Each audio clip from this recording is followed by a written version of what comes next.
흔들리는 믿음은 정착할 곳이 없다라고 하는 지하에서 오늘 말씀을 살펴보도록 하겠습니다.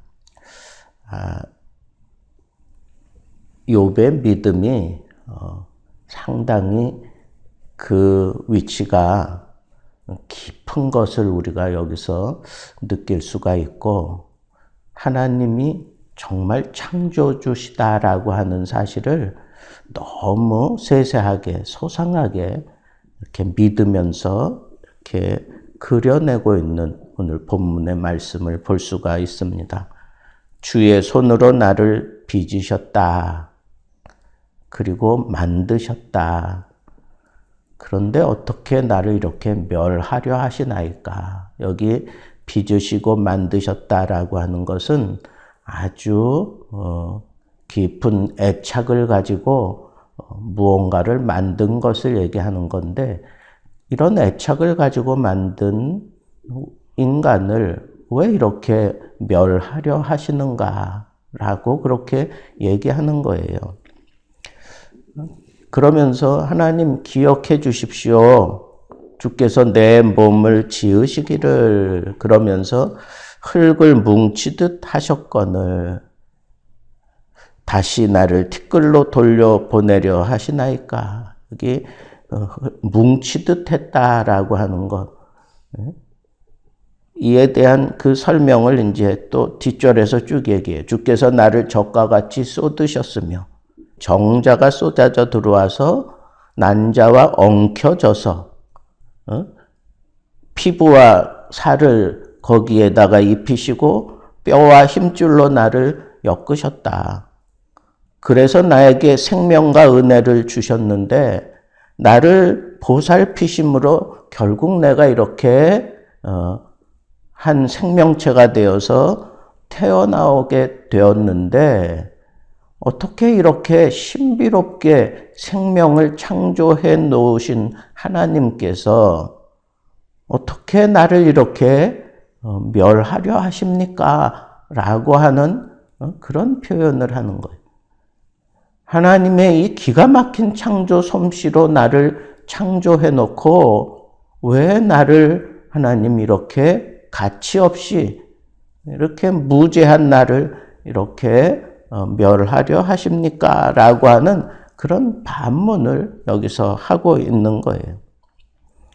내가 범죄하면 주께서 나를 죄인으로 인정하시고 내 죄악을 사하지 아니하시나이다. 이건 범죄했다, 내가 범죄했다는 건 그냥 일상적인 그냥 그런 가벼운 그런 농담이나 뭐 이런 거 하는 정도로 내가 범죄할지라도 주께서 나를 죄인으로 인정하신다. 내 죄악을 사하지 아니하시나이다. 왜 나를 이렇게 악한 죄인 다루듯 나를 다루시는가라고 하는 그런 생각의 표현을 하는 거죠. 내가 정말 이런 악한 죄를 지어서 의도적인 그런 아주 중한 죄를 지었다면 내가 머리를 들지 못하는 것이 마땅한데, 나는 그렇지 않으면서도 이런 환난을, 죽음에 이르는 환난을 내가 지금 보고 있습니다. 그러면서 지금 하나님 어떻게 이럴 수 있습니까? 하는 차원에서 탄원을 하는 거죠. 주께서 자주자주 증거하는 자를 바꾸어 나를 치시며, 그러면서 나를 향하여 진노를 더하시니, 하나님이 이 친구들의 잘못된 주장을 막아주지 않고 오히려 나를 더 심각한 상황으로 몰고 가시니 군대가 번갈아서 나를 치는 것 같다. 아주 자기가 당하는 이 고통이 너무너무 고통스럽다라고 하는 것을 이렇게 지금 표현하면서 하나님 앞에 탄원하는 내용이 오늘 본문의 내용입니다.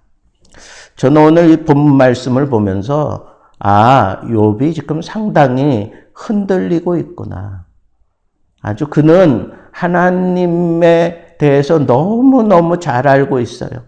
하나님의 그 창조 솜씨, 그 당시 과학이 뭐 오늘날처럼 굉장히 발전한 것도 아닌데 어떻게 이런 정자와 난자가 만나서 생명을 이루는 이런 내용들을 어떻게 이렇게 그가 아주 세세하게 표현할 수 있나 싶을 정도로 정말 아브라함 시대의 사람이 맞나 싶을 정도로 너무너무 하나님의 그 창조 솜씨 아주 정확하게 알고 있는 이런 모습들, 그리고 하나님은 정말 온 우주의 창조주시다라고 하는 그의 믿음을 여기서 우리는 엿볼 수가 있어요. 그 창조주께서 어떻게 심각한 죄를 짓지 않은 나를 이렇게 심각하게 다루어 가고 계시는지 나는 참 한스럽다, 나는 참 억울하다 하는 그런 표현을 하는 것과 같은 거지요.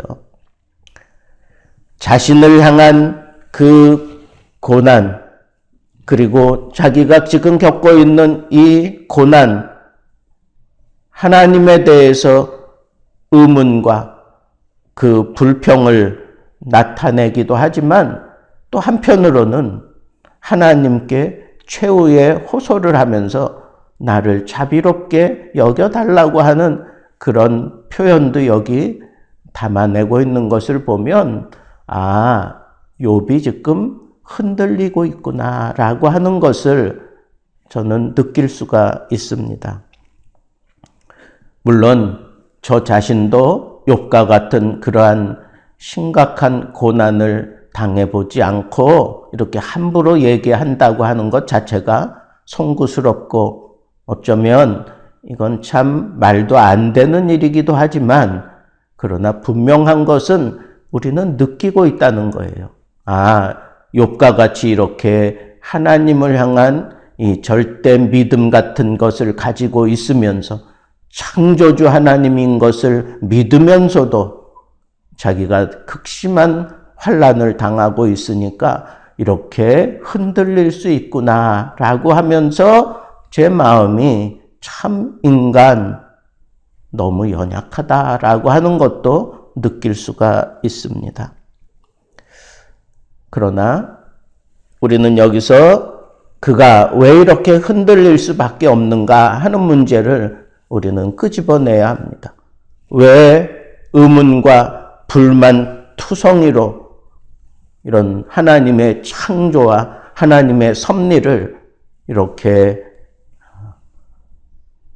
자기의 이 고난과 이렇게 상쇄시키려고 하는지 우리는 절대로 그럴 수 없는 인간인 것을 우리 자신이 너무 잘 알고 있기 때문에 왜 흔들렸는지를 우리는 여기서 끄집어내야 이 문제를 풀어낼 수 있을 것 같습니다. 무엇보다도 그가 흔들린 것은 하나님의 창조 솜씨를 못 믿어서가 아닙니다. 하나님이 자기를 사랑하고 있다고 하는 것을 못 믿는 것도 아닙니다. 그럼에도 불구하고 왜 이렇게 흔들릴 수밖에 없는가? 그것은 그에게 의심이 파고들었기 때문에 그런 겁니다.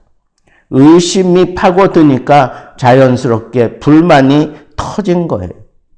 그래서 하나님의 그 창조 솜씨마저도 왜 이런 신비로운 창조까지 하면서 나를 지어내신 하나님의 속내가 정녕 무엇입니까? 나를 이런 심각한 고난 속에 집어넣고 나를 멸하려고 자기는 이 상태로 이제 죽을 것 같다고 하는 그런 생각이 있기 때문에 나는 무죄한데 나는 죄를 짓지 않았는데 이와 같은 심각한 고난을 당할 만한 죄를 짓지 않았는데 그럼에도 불구하고 나를 이런 상황으로 몰고 가시는 게 정녕 그 창조주 하나님의 솜씨가 맞는 겁니까? 라고 하면서 의심하고 있다는 거예요. 여러분 분명히 우리는 알아야 합니다. 의심이 생기면 거긴 반드시 불평이 터져 나옵니다. 원망이 터져 나올 수밖에 없습니다. 그리고 그 의심은 욥의 믿음을, 남들보다 더 깊은 하나님에 대한 의식을 가지고 있는 그 욥의 믿음까지도 흔들어대고 있다고 하는 이 사실을 우리는 직시할 수 있어야 합니다. 반대로 의심과 원망이 나에게서 일어나기 시작하면 내 믿음이 흔들려서 정착할 곳이 없는 거예요. 하나님께 딱 붙어 있어서 이 환난과 고난을 넘어가야 되는데 흔들리니까 어디에 발을 디디고 서 있을 수가 없는 거예요. 흔들리기 시작하면 나 자신을 세울 수 있는 것은 나 스스로는 할 수가 없어요. 하나님이 그를 꽉 다시 붙잡아 주시기 전에는 이 흔들리는 믿음 가지고는 아무것도 할 수 없는 존재가 바로 우리 인간이다라고 하는 이 사실을 우리는 분명하게 알아야 합니다. 저는 생각해 봤어요. 욥은 정말 하나님에 대해서 굉장한 지식을 가지고 있어요. 하나님을 창조주 하나님으로 분명히 알고 있습니다. 그렇기 때문에 그는 더 어쩌면 혼란스러울 수도 있었을지 모릅니다. 우리가 기대하는 바는 정말 하나님에 대해서 그런 창조주 하나님인 것을, 그리고 절대 섭리하시는 하나님인 것을 고백할 수 있을 정도라면 흔들리지 말아야 될 것 같은데, 지금 욥이 당하는 그 고난의 그 무게가 너무 무겁다라고 하는 사실과 아무리 하나님에 대한 지식이 있고 그리고 하나님이 지금 내 안에서 역사하고 계신다고 하는 것을 믿으면서도 그 믿음이 흔들릴 수밖에 없도록 만드는 게 의심이라는 거예요. 의심. 어떻게 창조주 하나님께서 나를 이렇게 정말 형편없는 죄인처럼 다루시는 겁니까? 혹 하나님께서는 나를 이렇게 창조하신 겁니까? 나를 이렇게 심각한 고난 속에 죽게 하시려고 창조하신 겁니까? 막 이런 의심이 든다는 거예요. 그런 의심이 들면 믿음이 흔들리고 있는 거예요. 그 흔들리는 믿음을 가진 자는 하나님 앞에 다시 정착할 그런 자리를 찾지 못하는 겁니다. 그래서 우리는 이 흔들리는 믿음을 타파하지 않고는 우리의 이 믿음의 결국을 보지 못할 겁니다. 그래서 우리는 어떻게 이 흔들리는 상황, 이 흔들리는 믿음을 몰아내고 이걸 꽉 잡아야 할 것인가? 하나님을 향한 믿음에 알량한 자신의 생각을 섞었기 때문에 그래요. 하나님을 향한 그 믿음은 그냥 그걸로 족한 거예요. 하나님이 말씀하신 그대로 그냥 믿어야 되는 거예요. 야이로가 자기 딸이 죽었다고 하는 그런 비보를 들었을 때 예수님을 모시고 가던 그 마음에 흔들림이 생겼어요. 또 옆에서 막 부추깁니다. 선한 선생님을 괜히 거기 가서 낭패 보게 만들 일이 뭐 있겠느냐. 이미 당신 딸은 죽었다.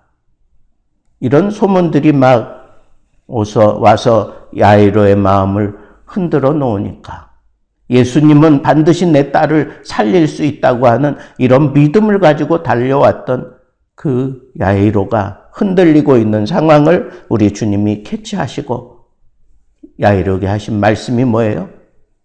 두려워 말고 믿기만 하라. 두려워 말고 믿기만 하라. 왜 의심이 파고들어요? 두렵기 때문에 그래요. 그 상황이 두려운 거예요. 그때 예수님은 그에게 요구하신 게 뭐예요? 믿기만 하라는 거예요. 믿기만 하라. 자신의 생각, 그래 주님을 지금 데리고 가봐야 어떻게 할 수 있겠어? 뭐 등등의 생각들이 많을 거예요. 그런 것들이 우리를 흔들어 놓는 거예요. 주님을 우리가 믿을 때 정말 창조주 하나님 신비로우신 그런 창조 솜씨를 발휘하며 섭리해 가시는 하나님을 믿는다면 그냥 믿기만 하세요. 거기에 내 생각 집어넣을 필요도 없어요. 이성적인 판단을 해가면서 뭐 셈하듯이 따지자고 그럴 필요가 없어요. 그냥 우리 주님이 원하시는 그 믿음만 가지고 가면 되는 거예요. 왜 이런 믿음이 우리에게 부족하냐고요. 왜 이런 믿음이 우리에게 자꾸 쇠퇴되어져 가는 걸까요? 과학이다, 아니면 이치가 그렇지 않느냐, 뭐 등등의 얘기를 해가면서 우리를 자꾸 흔들어대고 있어요. 우리의 믿음은 이성에 결합되어 있는 게 아니에요. 그 위에 있는 거지. 이 사실을 우리가 절대적으로 붙잡아야 돼요. 우리가 하나님 앞에 의사들이 포기한 그 병을 우리가 다루면서 기도할 때 기도하는 자가 믿음이 없이 기도한다면 하나님이 그 흔들리는 믿음 속에 무슨 역사를 일으키실 수 있겠느냐고요. 믿음이 이기는 거예요.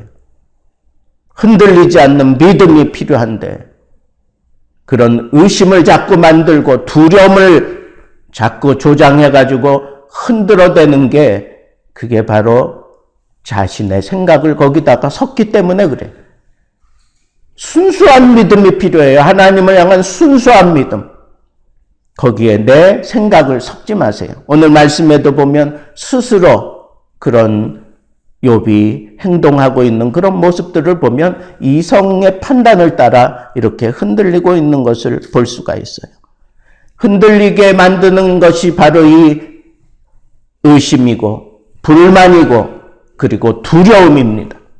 여러분, 내가 지금 흔들리게 되었다고 하는 것을 돌아보세요. 반드시 의심이 있을 거예요. 불평불만이 있을 겁니다. 그리고 두려움 때문에 그렇다고 하는 것을 우리는 빨리 캐치해야 합니다. 이런 상태로는 아무것도 할 수가 없어요. 우리 주님이 분명하게 말씀하셨어요. 이런 반신반의하는 믿음은 아무짝에도 쓸모가 없어요. 할 수 있거든이 무슨 말이냐? 믿는 자에게는 능치 못할 일이 없느니라. 그때의 그 믿음, 그게 필요한 거예요. 흔들리지 않는 믿음, 내 입에서 불평, 불만이 터져 나오지 않고 의심하지 않고 두려움에 떨지 않는 오로지 하나님만 바라보며 하나님이 하실 것이라고 하는 이 담대한 믿음을 가지고 우리가 하나님 앞에 서야 할 것입니다. 마지막으로 우리는 하나님만 바라봐야 우리의 믿음이 단단하게 굳어진다고 하는 이 사실을 잊지 말고 오직 하나님만 바라보는 그런 모습으로 우리의 믿음을, 우리의 믿음 생활을 다져갈 줄 아는 그런 자세가 우리에게 반드시 필요할 것입니다. 오늘 우리는 욥이 굉장한 믿음을 가지고 있으면서도 자신에게 임한 이 고난 때문에, 그런 상황 때문에, 두려움 때문에 의심하고 흔들리는 이런 모습들을 보면서 우리도 이런 상황에 있어서는 절대로 하나님의 능력의 끝을 볼 수 없다고 하는 이 사실을 붙잡고 여러분 흔들리지 않는 믿음 가지고 천국 가는 그날까지 흔들리지 않는 믿음 가지고 바위와 같은 믿음 가지고 승리하는 삶 살기를 우리 주님의 이름으로 축복합니다.